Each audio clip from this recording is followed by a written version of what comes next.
Well, it's really odd to me that the medical software is somewhat antiquated. My new pickup truck is more efficient and faster with its electronics than what the electronic health record is. So I think there's definitely a delay there. The car companies are cutting edge, the music industry is cutting edge, videos are cutting edge, but healthcare, which should be the number one priority to get digitized and get the software and the hardware for, seems to be lagging way behind.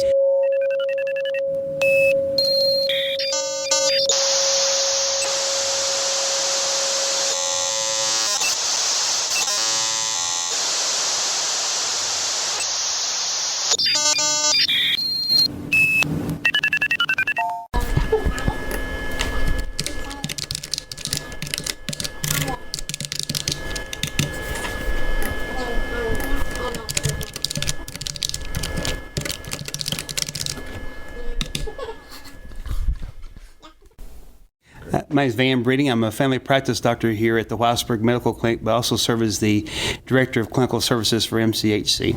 And I've been here since 1991 as a physician, but I worked here for the previous 10 years in lab and also doing health promotions, disease prevention programs.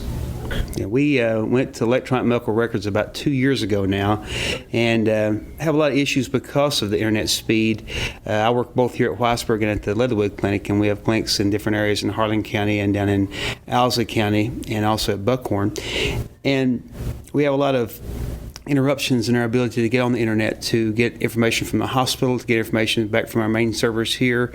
There's frequent breakdowns, frequent lapse in communication, and the speed is slow. So instead of getting information back immediately, it can sometimes take 2 or 3 seconds to move on to the next screen, which doesn't sound like a lot of time, but when you're moving between 2,000 and 3,000 screens a day, it adds up to a lot of time spent just waiting for an item to come up so we can take care of a patient, and it slows down our ability to get the important history we need along with their medical records from other providers.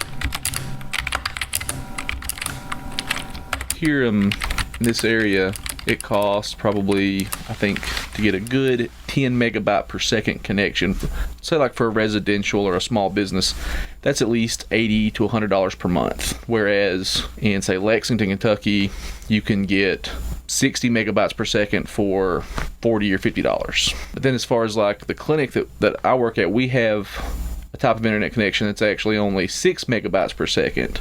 It's hard for them to afford and to get access to the speed of internet that they need in order to access the hospital's records through the internet. This is a picture of a killer.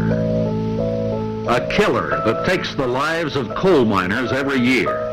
A killer that creeps into the lungs of its victims, slowly and insidiously.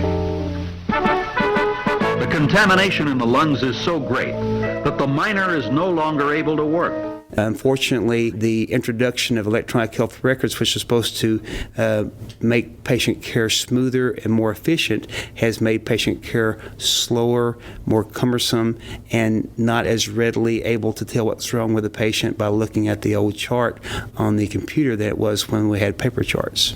Right now, it's slowing patients' care down and costing them money and costing them time in getting the type of health care they need. And in the long run, because of these digital errors that we encumber because of the connection, I'm sure it's costing patients health issues and time and even lives.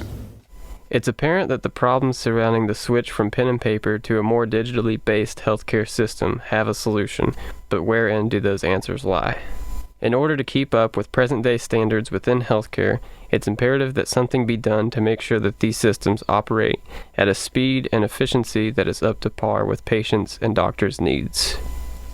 For their time, insight, and enthusiasm towards our goal of improving internet speeds for everyone, we would like to thank Isaac Fields and Dr. Van S. Breeding.